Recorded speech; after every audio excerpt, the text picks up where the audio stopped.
I was merging onto the 405 freeway in Los Angeles, heading to LAX to catch my red-eye flight to Chicago, when my phone buzzed with an incoming text message at exactly 3:42 p.m. on a Tuesday afternoon.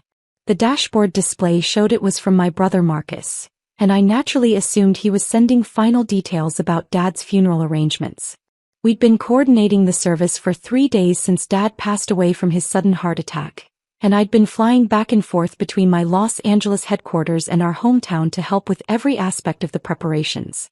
Traffic was heavy as usual on the 405, so I pulled into the next rest area to read the message safely. What I saw on my phone screen made my blood run completely cold and my hands start trembling. Don't come to Dad's funeral tomorrow. Family only, you're not welcome. We've decided you don't belong with us anymore. Find your own way to say goodbye. Don't bother trying to change our minds. Marcus. I stared at the message for a full 3 minutes, reading it over and over to make sure I wasn't misunderstanding something crucial. My younger brother, the golden child who'd never worked a genuine day in his life, was telling me I wasn't welcome at our father's funeral. The same brother who'd been living off family money for the past decade while I built my business empire from absolutely nothing, working 18-hour days and sacrificing everything for success. My hands were shaking as I scrolled up through our recent message history, looking for clues about what had changed. Just yesterday morning, Marcus had been texting me constantly, asking me to cover additional funeral expenses because Dad deserves only the absolute best, and money shouldn't be an object during this time. I'd immediately transferred $15,000 to Peaceful Meadows Funeral Home for their premium service package, the mahogany casket with brass handles, the elaborate flower arrangements from the city's most expensive florist, the catered reception for 200 people with an open bar and 3-course meal. But apparently, paying for the entire funeral didn't earn me the right to actually attend it. I immediately called Marcus, but it went straight to voicemail with his typically arrogant outgoing message. Then I called my sister Jennifer, my stepmother Patricia, my cousin David, even my Aunt Susan. Every single call went directly to voicemail. They'd clearly coordinated this together, holding some kind of family meeting where they collectively decided that I was no longer part of the Morrison family. The irony was absolutely devastating and infuriating. For the past 5 years, I'd been secretly funding their entire comfortable lifestyle through what they believed was Dad's successful investment portfolio. The truth was, Dad had been nearly bankrupt when I quietly took over all his finances 3 years ago. His mounting medical bills, the second mortgage on the family home, Marcus's graduate school loans, Jennifer's wedding expenses, Patricia's shopping addiction, the country club memberships, the luxury cars, everything had been paid for by my funeral home empire, Morrison Memorial Services. Yes, the business I'd built from scratch with my own blood, sweat, and tears was named after our family. I'd started with one small, struggling funeral home in Carson City, Nevada, using every penny of my savings and a massive business loan. Over 8 years, I'd grown it into a network of 67 prime locations across the western United States, serving major metropolitan areas from Los Angeles to Phoenix to Denver. Annual revenue of $420 million. We handled over 15,000 services per year, including some of the most prestigious and wealthy families in California, Nevada, Arizona, Texas, and Colorado. And now they were telling me I couldn't attend my own father's funeral at a facility I owned outright. I pulled out my phone and dialed the number I knew by heart, the direct line to my flagship location. Peaceful Meadows Funeral Home, this is Amanda Richardson speaking. How may I help you during this difficult time? Amanda, this is Ms. Emily Carter, owner and CEO of Morrison Memorial Services. I need you to immediately cancel the Morrison family service scheduled for tomorrow morning. There was a shocked pause. Ma'am, that's an extremely large service with significant preparations already underway. We've been working around the clock for 3 days. Are you absolutely certain about this decision? Completely certain. Cancel everything immediately. The viewing, the funeral service, the burial, the reception. Refund nothing to the family. The Morrison family has chosen to handle their arrangements elsewhere. But Miss Carter, they've already paid the $15,000 deposit, and we've prepared everything according to their very specific and detailed requests. The flowers alone cost $3,000. The deposit stays with us as a cancellation fee for the inconvenience and last-minute change. Box up all the flowers and donate them to local hospitals and nursing homes. The catering can be redirected to homeless shelters and food banks. And Amanda? Add the Morrison family name to our permanent no-service list across all 67 locations nationwide. Understood completely. I'll implement this immediately and notify all our regional managers and facility directors. Also, send a detailed cancellation notice to the family within the hour. Make sure they understand that Morrison Memorial Services will not be providing any services for them, now or in the future. After hanging up, I sat in my car for several minutes, my heart pounding as I thought about how our family had reached this absolutely toxic point. The Morrison family had always been complicated and competitive, but I'd never imagined they'd stoop to this level of pure cruelty. Growing up, I was always the responsible one, the achiever, the child who took care of everyone else's problems.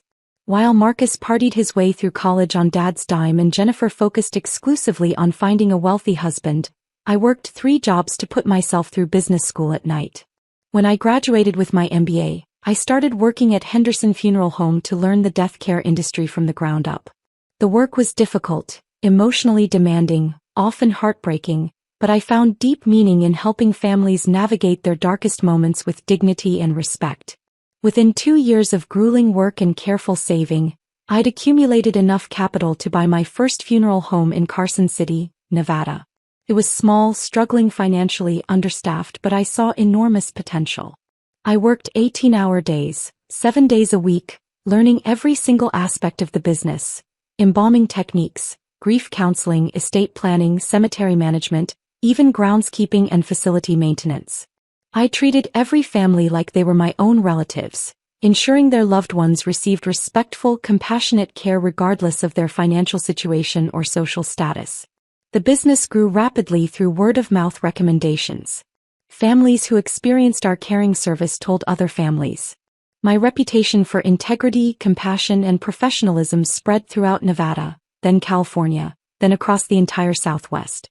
I reinvested every single penny of profit back into the company, acquiring struggling funeral homes and transforming them into profitable, respected establishments that served their communities with excellence. By the time Dad's health started seriously declining 3 years ago, Morrison Memorial Services was generating enough revenue to quietly cover all our family's mounting expenses. Dad never knew his astronomical medical bills were being paid by my company. He thought his old insurance policy was still active and comprehensive. Marcus never knew his student loans were being covered by what I told him was a family education trust. Jennifer assumed Dad was paying for her children's private school tuition and her husband's business expenses. I'd been the invisible financial safety net, ensuring our family never worried about money while they continued to treat me like the black sheep who'd chosen a morbid and depressing career path that embarrassed them at social gatherings. My phone rang with an incoming call. Marcus's name flashed on the screen. "Emily, what the hell did you do?" he screamed before I could even say hello, his voice shrill with panic and rage. "Hello, Marcus. How's your evening going so far? The funeral home just called. They said our entire service is canceled. They said we're permanently banned from all their locations. What did you tell them?" I told them the truth. That the Morrison family no longer requires their services. This is completely insane. You can't just cancel Dad's funeral like this. Actually, I can. Since I paid for everything and since I'm apparently no longer considered family, I figured you'd prefer to handle the arrangements yourselves. You paid the deposit, but we're still family. You can't do this to Dad. Family. I laughed, but there was no humor in it whatsoever. According to your text message 2 hours ago, I'm not family anymore. I quote, "You don't belong with us anymore." There was stunned silence on the other end of the line. "Emily, I didn't mean it like that. We were just upset about some recent things." "What things, Marcus? What exactly am I being punished for this time?" "Well, Patricia said you've been acting superior lately. Like you think you're better than all of us because you have some money now." "What money, Marcus? Please enlighten me about this money I supposedly have." "Your business. Everyone knows funeral homes make decent money if you run them right." I pulled up my laptop and opened the comprehensive financial records I'd been dreading to show them for years. "Let's talk about money, shall we? In the past 3 years alone, how much do you think Dad spent on medical expenses?" "I don't know. Maybe $50,000 total? His insurance covered most of everything." $347,000, Marcus. His insurance was canceled 2 years ago when he couldn't make the premium payments anymore. Complete silence. And your graduate school loans? The ones you thought Dad was generously paying off. Those are like $30,000 total, maybe $35,000. $127,000. Plus accumulated interest. Paid in full last year by Morrison Memorial Services. More stunned silence. Jennifer's kids' private school tuition? Her elaborate wedding expenses? Patricia's credit card bills that seem to grow every month? The second mortgage on the family house that Dad supposedly paid off years ago. Emily, what exactly are you trying to say here? I'm saying that for the past 3 years, every single expense in this family has been covered by Morrison Memorial Services. My company. The funeral home empire you all think is so morbid and beneath our family's social status. That's completely impossible. Is it really? Did you honestly think Dad had $400,000 plus in medical expenses covered by insurance that didn't exist? Did you think his modest pension was generating enough income to pay for Jennifer's $60,000 wedding, your graduate school, Patricia's shopping addiction, and everyone's living expenses? I could hear him breathing heavily, struggling to process this information. Morrison Memorial Services, Marcus. 67 locations across 6 states. $420 million in annual revenue. I didn't just choose a career in funeral services, I built a massive empire from nothing. And that empire has been keeping this entire family financially afloat while you all look down on me and my depressing career choice. You're lying. This has to be some kind of joke. Am I lying? Check the payment records for Dad's last hospital stay at Cedars-Sinai.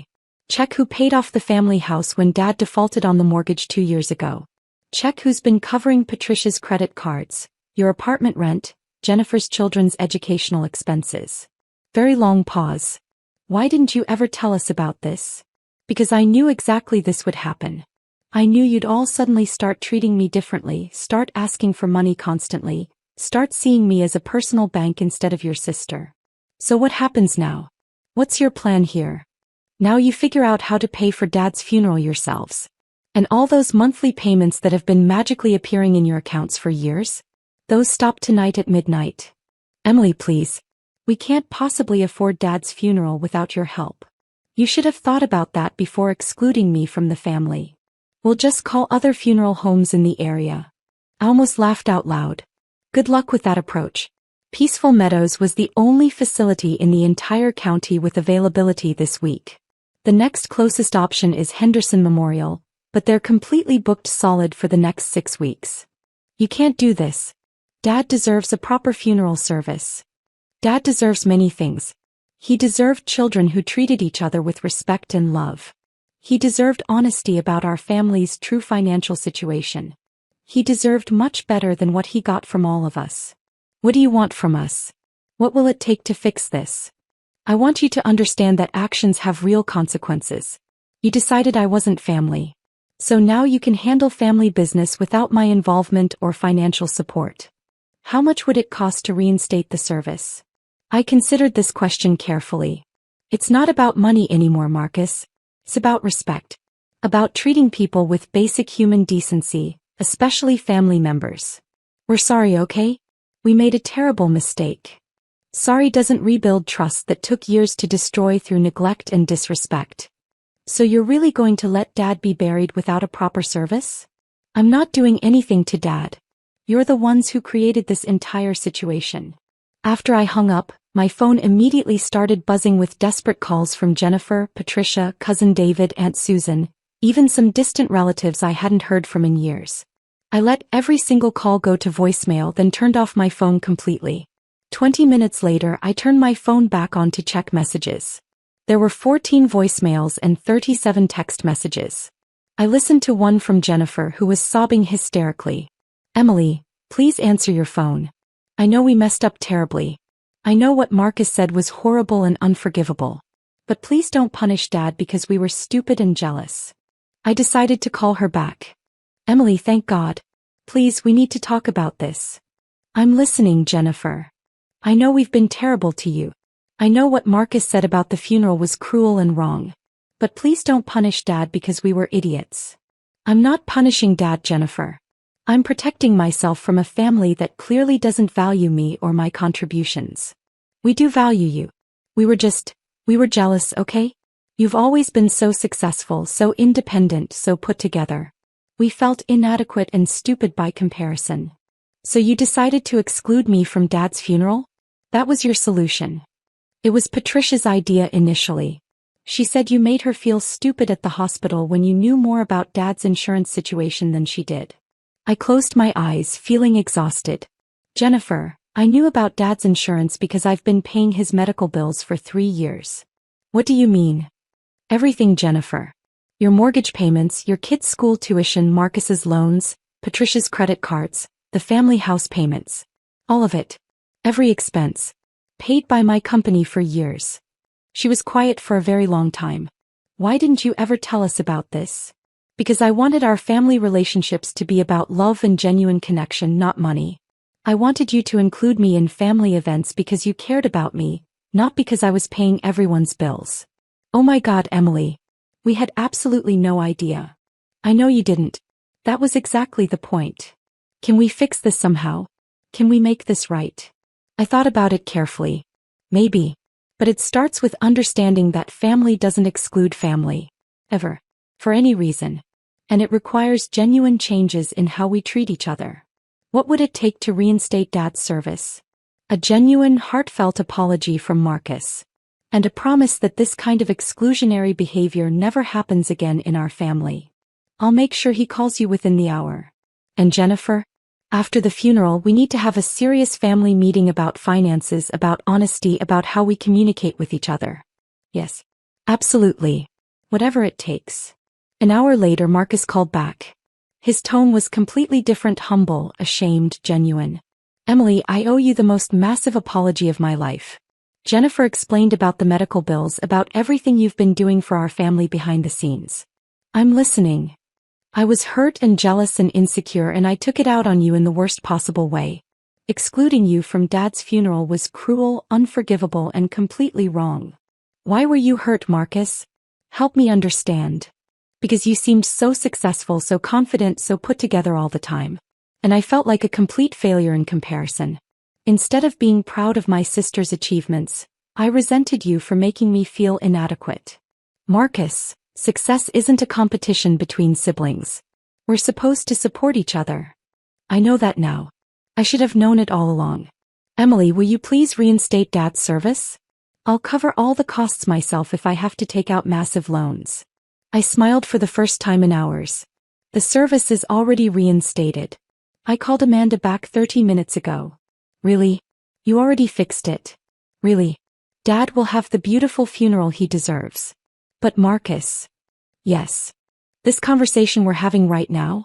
This honesty, this accountability, this willingness to apologize and change? This is what family actually sounds like. Remember this feeling. I will. I promise. And Emily. Yeah. Thank you. For everything. For taking care of all of us even when we didn't deserve it and treated you terribly. 2 days later, Dad's funeral was absolutely beautiful.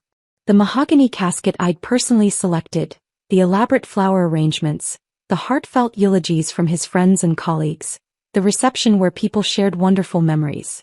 Marcus spoke movingly about Dad's integrity and work ethic. Jennifer talked about his sense of humor and his love for his grandchildren. I spoke about his capacity for forgiveness and his unwavering belief in second chances for people who genuinely wanted to change. After the service, our extended family and Dad's friends gathered at the reception. Patricia approached me with tears streaming down her face. Emily, I owe you a sincere apology. I was the one who initially suggested excluding you from the funeral, and it was petty, wrong, and came from my own insecurities. What made you feel that way, Patricia? I want to understand. I felt completely inadequate around you. You seemed to know so much about everything: business, finances, Dad's medical situation. I felt stupid by comparison. Instead of asking for help or admitting my ignorance, I got defensive and resentful. Patricia, intelligence isn't about knowing everything. It's about being willing to learn, grow, and ask questions when you need help. Will you teach me? About business, about financial planning? I want to become more independent and contribute more to our family. I smiled genuinely. I'd be honored to help you learn. Over the following months, our family dynamics changed completely and dramatically. Marcus enrolled in business school and started working part-time at one of my funeral homes to learn the industry from the ground up. Jennifer began taking active responsibility for managing our family's finances more carefully and transparently. Patricia started a small event planning business, focusing specifically on memorial services and celebrations of life. For the first time in years, our family dinners were about genuine connection, shared goals, and mutual support rather than hidden resentments and unspoken financial stress. We talked openly about money, about individual goals, about how we could support each other's dreams while maintaining healthy boundaries.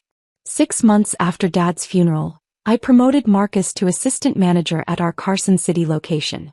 He'd shown genuine dedication and growth, working his way up from groundskeeper to administrative assistant to grief counselor trainee. "I never thought I'd say this," he told me one evening as we closed the office together, "but I genuinely love this work. Helping families during their most difficult moments, providing comfort and dignity during grief. It's incredibly meaningful." "Dad would be so proud of the man you're becoming," I said. "He would be. And Emily?" "Yeah. I'm proud to be your brother. And I'm proud that you never gave up on our family, even when we gave up on ourselves and treated you terribly." Jennifer's children started spending weekends with me, learning about business, responsibility, and the value of hard work. Patricia's event planning company was thriving, and she'd even partnered with several of our locations to provide comprehensive memorial reception services. As I looked around our family dinner table one Sunday evening 6 months later, I realized that sometimes the greatest gift you can give someone is allowing them to experience the real consequences of their actions. Not as cruel punishment but as an opportunity to grow, to change, to become the people they're truly capable of being. Dad's funeral had ended up being exactly what he would have wanted, a catalyst for bringing his family together in truth, in love, and in genuine respect for one another. The Morrison family had finally learned what it meant to actually be a family.